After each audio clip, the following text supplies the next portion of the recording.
اعوذ باللہ من الشیطان الرجیم بسم اللہ الرحمن الرحیم الحمد للہ الذی جعلنا من المتمسکین بولایت امیر المؤمنین علی بن ابی طالب۔ ناظرین کرام، السلام علیکم ورحمۃ اللہ وبرکاتہ۔ بعد سلام، سب سے پہلے میں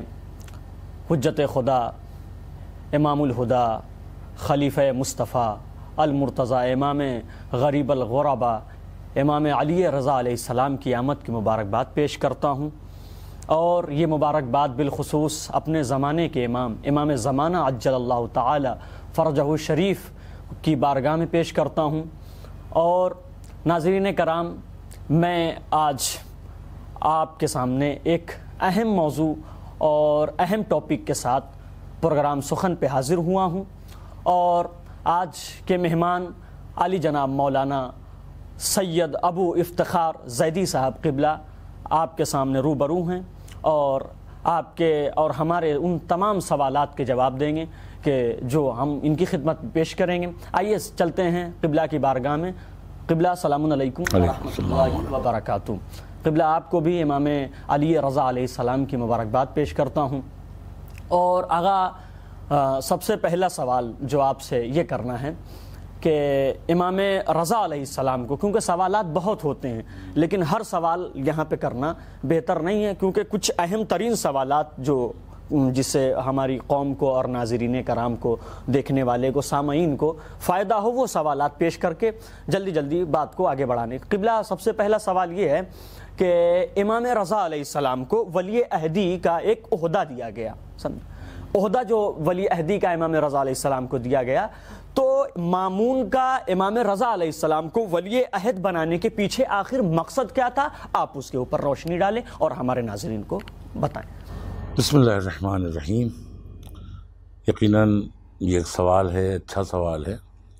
اور مامون رشید نے جو ولی عہد بنایا جی، اس کی جو خاص وجہ تھی وہ یہ تھی کہ اس وقت جو حالات تھے اور خاندان اہل بیت کے بعض افراد جی، جس سے خود امام راضی نہیں تھے، لیکن یہ کہ وہ حکومت کو گرانے کی کوششیں کرتے تھے، سازشیں کرتے تھے، تو اس نے یہ چاہا کہ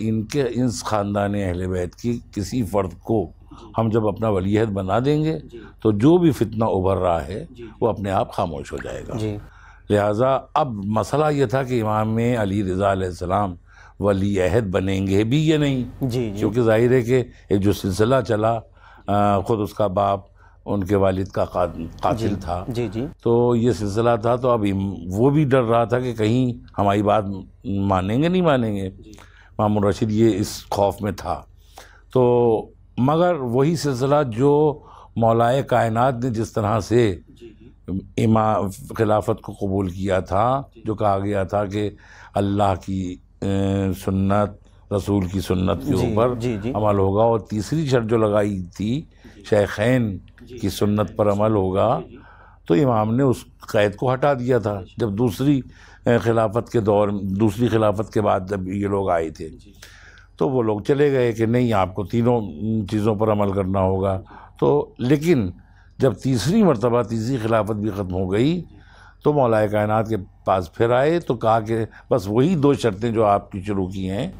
وہی آپ اسی کے اوپر عمل کیجئے اور قبول کر لیجئے۔ تو امام نے بھی یہ ثابت کر دیا تھا کہ دیکھو، سیرت شیخین، خود امام نے کہا تھا کہ سیرت شیخین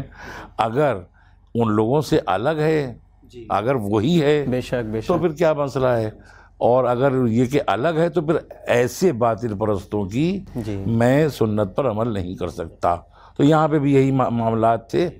تو امام نے خود لکھا ہے، کئی مورخین نے اس بات کو تحریر فرمایا ہے کہ امام نے لکھا اس تحریر کو کہ جب ولی عہد بنایا گیا، کیونکہ اعتراضات بھی ہو رہے تھے، اس کو بھی خوف تھا تو کہ بنیں گے نہیں بنیں گے، تو امام نے کافی جد و جہد کی، کافی بحث و مباحثہ ہوا امام سے، ہمارے مامون رشید کا، اور کہ آپ بنیں گے نہیں بنیں گے، اس طرح سے کافی بحث ہوئی۔ اس بحث میں امام نے وہی باتیں پیش کیں اور یہی کہا کہ وہ حقوق جو تمہارے آباء و اجداد نے پامال کر دیے وہ اس کو ایکسیپٹ کرو، اور اب آل محمد کے اوپر تم ظلم اور زیادتی نہیں کرو گے، اور وہ حقوق مانو گے کہ جن حقوق کو پامال کیا گیا ان کو ایکسیپٹ کرو گے، مانو گے. تو یہ بات خود امام نے تحریر میں بھی، تحریر 8ویں امام کے روضے میں خود، اور کوئی کتاب ہے کہ وہاں پہ وہ اس میں تحریر ہے راوی کے حوالے سے، راوی کا نام مجھے یاد نہیں ہے. امام نے فرمایا کہ وہ حقوق جو ہمارے آباء و اجداد کے تھے، ان کے آباء و اجداد نے ان کو جو پامال کیا ہے، ان کو اس نے مانا، قبول کیا کہ ہاں یہ باتیں ہوئی تھیں اور اب اس طرح کی کوئی بات نہیں ہوگی. جبکہ امام نے پھر آگے لکھا کہ یہ ولی عہدی بہت دنوں تک چلنے والی نہیں ہے. امام نے صرف حالات کے پیش نظر اس کو قبول کر لیا تھا. جی ماشاءاللہ، بہت اچھا، خوبصورت اور بہترین جواب سے مستفید فرمایا ابو افتخار زیدی صاحب نے.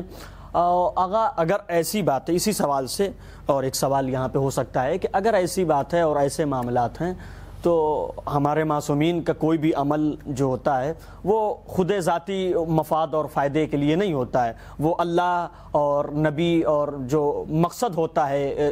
اسلام کا اور شریعت کا اور خدا کا جو مقصد ہوتا ہے اس کے تحت ان کا ہر عمل ہوتا ہے، ہر ایک قدم خدا کے لیے ہوتا ہے. تو جب ایسا معاملہ تھا تو امام نے یہ ولی عہدی کا جو منصب تھا قبول کیوں کیا؟ امام کو ٹھکرا دینا چاہیے؟ کیونکہ امام مصلحت خدا ہی سے کام کرتا ہے. جی بے شک. وما تشاءون الا ان شاء اللہ. یہ کچھ چاہتے ہی نہیں، یہ وہی چاہتے ہیں جو خدا چاہتا ہے، اور جو خدا چاہتا ہے وہی یہ چاہتے ہیں. بے شک. تو یہ امام تو جانتے تھے نا کہ یہ ولی عہدی دنیا کی نظر میں تو ہو سکتا ہے غلط ہو جائے کہ یہ ہم نے ولی عہدی قبول کر لی ایک باطل پرست کی، باطل بادشاہ کی. تو وہ مگر مصلحتاً وہ جانتے تھے کہ اس سے جو میسج پہنچے گا. چنانچہ جب اس نے ولی عہد بنایا تو فوراً ہی امام کے نام کے سکے کی ایجاد ہوئی. تو اب یہ ایک مسئلہ ہے جو امام جانتے تھے، خود وہ نہیں جانتا تھا. جی بے شک. مامون رشید نہیں جانتا تھا، مگر امام جانتے تھے کہ اگر میں ولی عہد بن گیا تو حکومت اس کی ہوگی، سکہ میرے نام کا ہوگا. تو سکہ امام کے نام کا چلا اور وہ چلتا رہا. یعنی گویا آپ یہ دیکھیں، یہ بہت بڑی بات ہے کہ حکومت کسی اور کی اور سکہ کسی اور کے نام کا چلے. تو یہ بھی ایک راز تھا جو سکہ آج تک الحمدللہ باقی ہے، اور امام زمانہ علیہ الصلوۃ والسلام کے پاس باقی ہے. اور اس سکے کی ایک خاصیت یہ بھی ہوئی کہ چونکہ امام رضا علیہ السلام کو امام ضامن آہو کہا جاتا ہے. وہ ایک مختصر سا واقعہ ہے، وہ آپ کی خدمت میں پیش کر دیں کہ ایک ہرنی تھی، تو ظاہر ہے کہ اس کو ایک شکاری نے پکڑ لیا تھا، اور اس کے بچے جو ہیں وہ اس کا دودھ پینا چاہتے تھے، وہ بھوکے تھے. تو وہ شکاری اس ہرنی کو ذبح کر دینا چاہتا تھا، ظاہر ہے کہ اس نے شکار کیا تھا. تو اسی اثنا ہمارے امام ظاہر ہوئے، ہمارے 8ویں امام ظاہر ہوئے. اور 8ویں امام جب ظاہر ہوئے تو اس ہرنی نے کچھ زبان بے زبانی میں کچھ کہا ہاں امام سے. تو امام نے پھر اس شکاری سے کہا کہ تم نے اس کو شکار کیا ہے، لیکن یہ کہہ رہی ہے کہ اس کے بچے جو ہیں وہ پیاسے ہیں اور وہ ان کو دودھ کی ضرورت ہے، اور اس جنگل میں کہیں نہ پانی ہے نہ کہیں دودھ ہے. تو یہ جا کے تو امام سے وہ کہتا ہے کہ کیا گارنٹی کہ یہ جو ہے اگر ہم اس کو چھوڑ دیں یہ واپس. کہا کہ میں ضمانت لیتا ہوں، میں ضمانت لیتا ہوں کہ یہ اپنے بچوں کو دودھ پلا کے یہ واپس آ جائے. اب وہ چلی گئی، اس کو چھوڑ دیا، آزاد کر دیا. اب جب انتظار ہونے لگا، امام بھی بیٹھے ہوئے ہیں، وہ شکاری بھی بیٹھا ہوا ہے.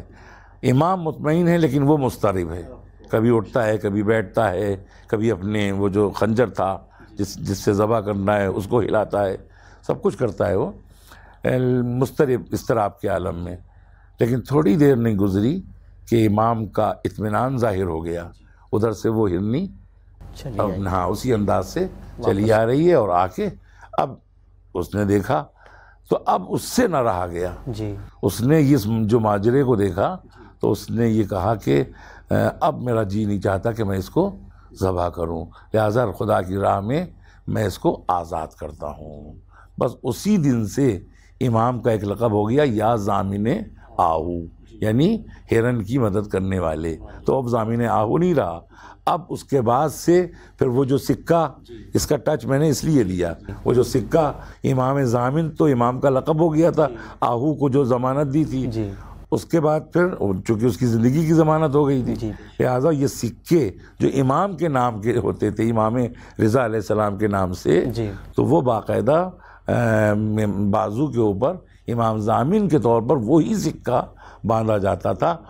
وہ سکہ آج تک بہت سے لوگوں کے ہاں آج بھی وہ اسی نام سے، بھلے وہ سکہ ہمارا ہو، باندھا جاتا ہے. پھر جب ابھی 8ویں امام کے روضے کے سکے اور معصوم قم کے سکے جو وہاں ایران میں ایجاد ہوئے، 10 تومان کا جو ہے وہ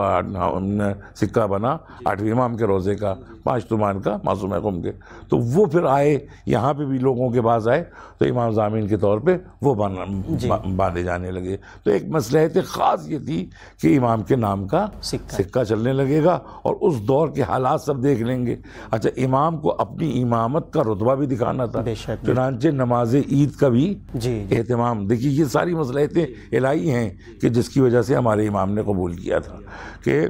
عید کا اعلان ہوا کہ آج نماز عید آپ پڑھائیں گے چونکہ آپ ولی عہد ہیں. وہ ایک الگ مسئلہ ہے، بعد میں نہیں پڑھا پائے. وہ کسی نے آ کے کہہ دیا کہ اگر آج تم نے نماز عید نہیں پڑھائی اور امام رضا علیہ السلام نے پڑھا دی تو تمہارا تختہ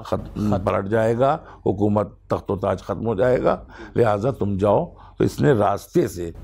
ان کو بلوا لیا. اب کوئی اور ہوتا، یہ امام تھے، امام اسی وقت اپنی امامت اور خلافت کا اعلان کر دیتے، چونکہ لاکھوں لوگ امام کے زیر اثر آ چکے تھے، وہاں پہ اس وقت موجود تھے. لیکن یہ کہ امام نے موقع سے فائدہ نہیں اٹھایا، مگر دنیا کو بتا دیا کہ دیکھو میرا رتبہ کیا ہے، کہ کس طرح سے لوگ ہمارے تک آتے ہیں. تم ٹھیک ہے، تم جسموں کا خلیفہ ہو سکتے ہو، لیکن ہم دلوں کے بادشاہ ہیں، ہم دلوں کے امام ہیں. تو یہ اس طرح کی مصلحتیں رہی ہیں. تو ماشاءاللہ اس وجہ سے امام نے ولی عہدی کو قبول کیا تاکہ امام اپنے مقصد کو ولی عہدی کے ذریعے سے پہنچا سکیں. تو اور بہت سے ایسے کارنامے. ہاں. تو آقا ایک سوال اور اسی سے، لوگ کہتے ہیں آپ نے کہا کہ امام نے اس وجہ سے ولی عہدی کو قبول کیا تاکہ اپنے مقصد کو پہنچا سکیں، لیکن لوگوں کا کہنا یہ ہے کہ مامون نے ولی عہدی اس لیے دی کیونکہ وہ مامون امام علی رضا علیہ السلام سے محبت کرتا تھا، اور کچھ لوگ کہتے ہیں محبت کی بنیاد ہی کے اوپر اس نے اپنی لڑکی کی شادی، اپنی بیٹی کی شادی امام علی رضا سے کر دی. تو آیا آپ بتائیے کیا واقعی ولی عہدی دینے کے پیچھے اس کی محبت تھی، اپنی لڑکی کی شادی کرنے کے پیچھے اس کی محبت تھی، یا کچھ اور سبب تھا، یا کچھ اور بات تھی؟ آپ اس کے اوپر نہیں، کچھ یہ محبت بالکل نہیں تھی، کیونکہ خاندانی نسلاً بعد نسلیں دشمنی کا سلسلہ جاری رہا. محبت نہیں تھی، صرف مصلحت تھی. جو شادی بھی کی تو اس میں بھی مصلحت تھی کہ دنیا والے جو ہیں وہ، ہم نے اگر ولی عہد بنایا ہے تو حالانکہ ولی عہد بنانے کی اس کی بڑی مخالفت بھی ہوئی، چنانچہ پھر اپنی بیٹی سے شادی کر دی تو اور مخالفت ہوئی کہ یہ تم نے کیا کر دیا. تو اصل میں وہ امام کا دوست نہیں تھا، وہ علم دوست تھا. وہ علم دوست تھا، اور علم کی بنیاد پر کہ ایک ہم اپنی بیٹی کو ایک عالم کے حوالے کر رہے ہیں. اور یہ نہیں، یوں تو دیکھیے کہ ظاہری طور پر، باطنی طور پر وہ دشمن سرسخت تھا، مگر دنیا، اور دوسری چیز یہ سب چیزیں اس لیے بھی کر رہا تھا کہ وہ جو گروپ فتنہ برپا کر رہا تھا، اس کی حکومت کو جو خطرہ آ رہا تھا، حالانکہ وہ فتنہ ہم نہیں کہیں گے، اس کی نظر میں وہ فتنہ تھا، تو اس فتنے کو ختم اس کو کرنا تھا. تو وہ جتنے چاہے، مطلب محبت کی وجہ سے نہیں، یوں ہی وہ عہدے بھی دے رہا تھا، شادی بھی کر رہا تھا، عزت افزائی بھی کر رہا تھا، یہاں تک کہ جب یہ کہا گیا کہ تم نے اپنی بیٹی کی شادی ان سے کر دی تو کہا کہ تم کیا سمجھتے ہو. پھر مناظرے ہوئے، جاسلیق سے بھی مناظرہ ہوا، راس الجالوس سے مناظرہ ہوا، چونکہ مامون رشید تھوڑا بہت علم سے شغف رکھتا تھا، لہٰذا اس کے دربار میں علماء بھی رہتے تھے، تو جتنے بھی علماء ہوتے تھے ان سے وہ مناظرہ کروایا، اور امام کامیاب ہوتے تھے. تو اس بات کی وہ تعریف بھی کرتا تھا، اگرچہ وہ باطنی طور پہ دشمن تھا، مگر یہی چیزیں، یہ ظاہری طور پر تو تعریفات تھی، لیکن یہی چیزیں مثلا عید کی نماز میں اتنا مجمع ان کے زیر سایہ آ گیا، یا ولی عہدی کے دور میں جو انہی نے کام انجام دیے، یہی سبب بن گیا دشمنی کا، اور یہی سبب شہادت کا بھی بن گیا. یعنی اندرونی طور پر دشمن، محبت کے تحت تو اس نے ولی عہدی بالکل ہرگز نہیں دی تھی. تو یعنی پتہ چلا کہ محبت کی بنیاد پہ ولی عہدی نہیں، بلکہ اپنے مقصد اور مفاد کے چکر میں اس نے امام کو عہدۂ ولی عہدی سے نوازا. تو یہ بتائیے کہ جو امام کو ولی عہدی ملی تو اس کے اثرات کیا رہے امام کے ولی عہد بننے کے بعد؟ آپ اس کے اوپر اگر روشنی ڈالیں۔ عید کی نماز، اس میں اتنا مجمع آ جانا یہ معمولی بات تھوڑی تھی۔ ولی عہد خود امام اپنے کو ولی عہد نہیں سمجھتے تھے، وہ اس نے بنا دیا تھا، ورنہ کبھی یہ اعلان بھی نہیں کیا، کبھی اس طرح سے رہے بھی نہیں کہ ولی عہد جس طرح سے بادشاہوں کی طرح جو وہاں کا رواج تھا، وہی مسجد میں وہی سوکھی روٹی، وہی خاندانی لباس، وہی امامہ، وہی نہ حریر پہنتے تھے نہ کچھ، اس سے کچھ ان کے اوپر فرق نہیں پڑا تھا۔ لیکن ان کی جو شخصیت کا اثر تھا تو بحیثیت ولی عہد کے نہیں، بحیثیت امام کے، وہ موقع بہت اچھا تھا ولی عہدی کا کہ اس زمانے میں لوگ آپ کے بہت قریب آ گئے، اور جب آپ قریب آئے تو آپ نے اللہ کا میسج، دین کی تبلیغ ان کو اس حوالے سے کر دی۔ جو چھپ چھپ کے ملتے تھے وہ اب ولی عہدی کی وجہ سے کھل کے ملنے لگے۔ جب کھل کے ملنے لگے تو مولا کو بھی کھل کے موقع مل گیا کچھ نہ کچھ تبلیغ ہو جائے جب ہمیں موقع ملا ہے۔ تو کچھ ولی عہدی کے زمانے میں کچھ ایسے کام امام نے اور کچھ ایسے فضائل امام کے آپ بیان کریے کہ جو ولی عہدی کے ذریعے سے امام نے اس کام کو انجام دیا ہو، ولی عہدی کے ذریعے سے، یعنی ولی عہدی والا جو عہدہ اور وہ ان کو ولی عہدی والا جو سمجھ لیجئے عہدہ امام کو عطا ہوا تھا، یعنی اس کے بعد ولی عہدی کے ذریعے سے امام نے اسلام کی اور دیگر عوام کی تبلیغ و ترویج کی، اس کے ذریعے سے وہی ولی عہد بنے اور لوگ جو ہیں وہ ان سے قریب آنے لگے، جو ان کے دشمن بھی تھے وہ بھی قریب آنے لگے، جو دوست تھے خوف کی وجہ سے نہیں آتے تھے وہ بھی قریب آنے لگے۔ تو جو دین کے میسج، اسی لیے ہمارے امام کا ایک لقب ہے مجدد شریعت بھی، 8ویں امام کو بھی کہا جاتا ہے مجدد شریعت، کئی کتابوں میں نے یہ دیکھا کہ مجدد شریعت۔ تو بہت سے ایسی چیزیں ہو گئی تھی خراب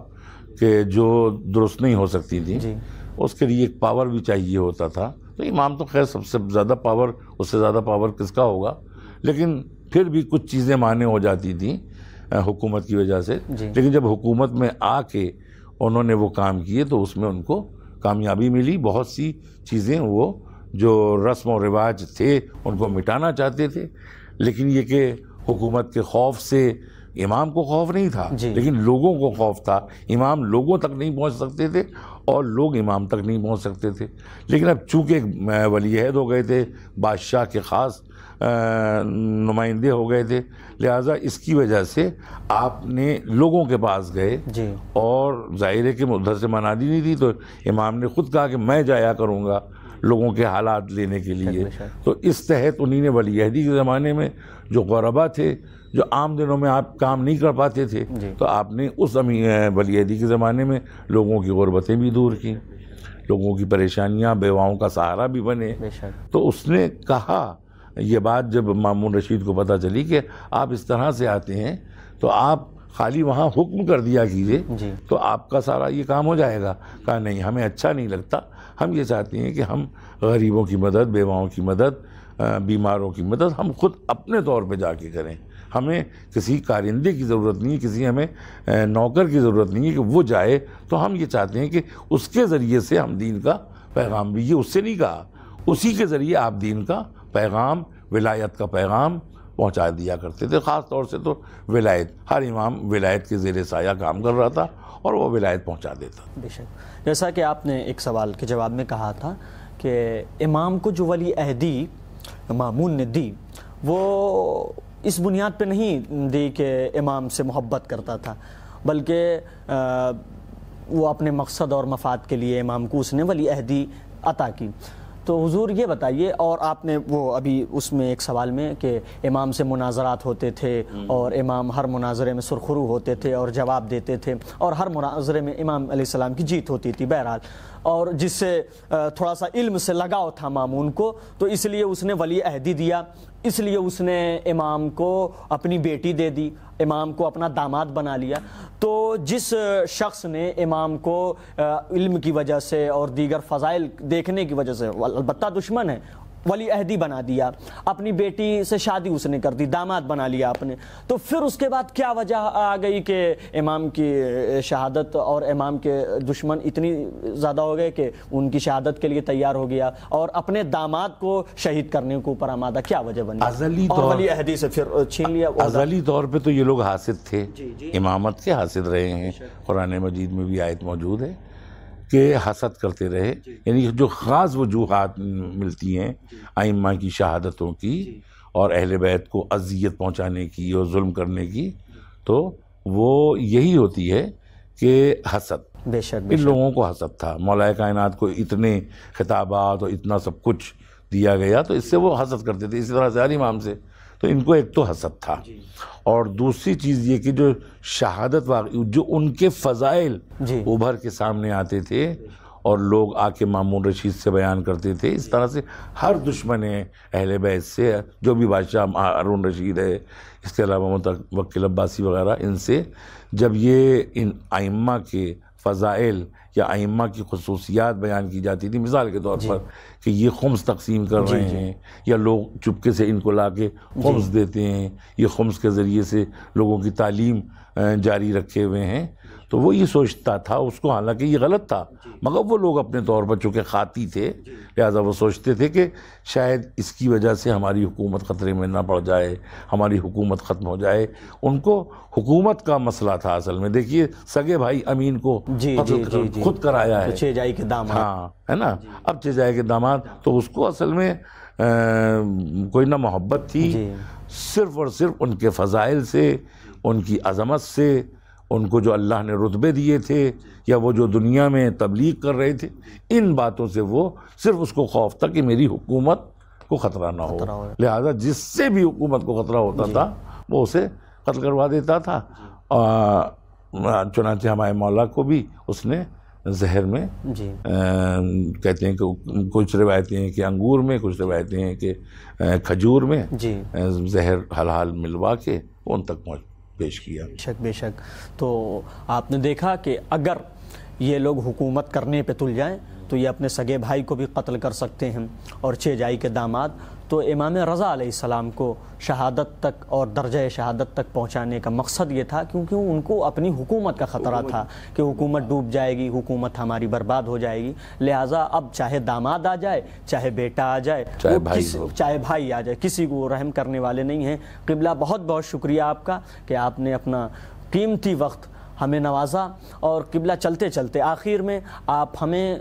ایک آدھ نصیحتیں جو امام رضا علیہ السلام کی ہیں اس کو بیان کر دیجئے تاکہ ہم لوگ اس سے مستفید ہو سکیں، ہمارے ناظرین بھی اس نصیحت سے فائدہ اٹھا سکیں۔ امام رضا علیہ السلام کی ایک حدیث ہم نے بہت پہلے دیکھی تھی، غالباً امام سے ہی ہے، کسی نے امام سے پوچھا کہ یہ ایک ہمیں نصیحت کر دیجئے، اور وہ نصیحت جب امام نے کی تو کہا کہ بھئی یہ تم اس بات کا خیال رکھنا کہ تمہاری شکایت کوئی خدا سے نہ کرے۔ اللہ اکبر، یہ بہت بڑی بات کہہ دی ہمارے امام نے۔ تو یہی ہم آپ سے بھی گزارش کرتے ہیں کہ اس امام کے پیغام کو پہنچانے کے لیے کوشش یہ کیجئے کہ خدا سے آپ کی کوئی شکایت نہ کریں، یعنی جو بھی آپ کے دوست احباب ہوں جن سے آپ کا دل دکھا ہو، آپ کی وجہ سے ان کا دل دکھا ہو، تو ان سے معافی آپ چاہ لیجئے۔ ظاہر ہے کہ یہی اللہ کے لیے خاص ہے، اور یہ گویا آپ نے یہ اس بات کا خیال رکھا کہ اب آپ کی کوئی شکایت نہیں کرے گا اگر سب سے آپ معافی فردن فردن مانگ لیں۔ یعنی آپ کو پتہ چلا کہ امام نے جو نصیحت فرمائی کہ کوئی آپ کی شکایت خدا سے نہ کر دے، یعنی آپ اگر کسی کا دل دکھا رہے ہیں، کسی کا اگر مال ہڑپ رہے ہیں، اگر کسی کے بارے میں کوئی غلط بیانی سے کام لے رہے ہیں، تو آپ کو چاہیے کہ آپ اس سے دنیا ہی میں معافی مانگ لیں، وگرنہ خدا کے یہاں اگر پہنچا تو یہ خدا سے اگر آپ کی شکایت کر دے گا تو پھر آپ کی بخشش ہونا اور آپ کی شفاعت ہونا بڑا مشکل ہو جائے گا۔ چلیے قبلہ آپ کا بہت بہت شکریہ، آپ نے اپنا قیمتی وقت ہمیں اور ہمارے ناظرین کو عطا فرمایا۔ چلیے اسی کے ساتھ ہم لوگ انشاءاللہ اگلے پروگرام کے لیے تیاریاں کرتے ہیں، اور پھر اگلے پروگرام میں کسی خاص موضوع کے ساتھ آپ کے سامنے حاضر ہوتے ہیں۔ آپ چلیے اب اپنے میزبان سید قسیم حیدر نقوی کو اجازت دیجیے۔ فقط والسلام، بسم اللہ الرحمن الرحیم، اللہم عجل ولیک الفرج۔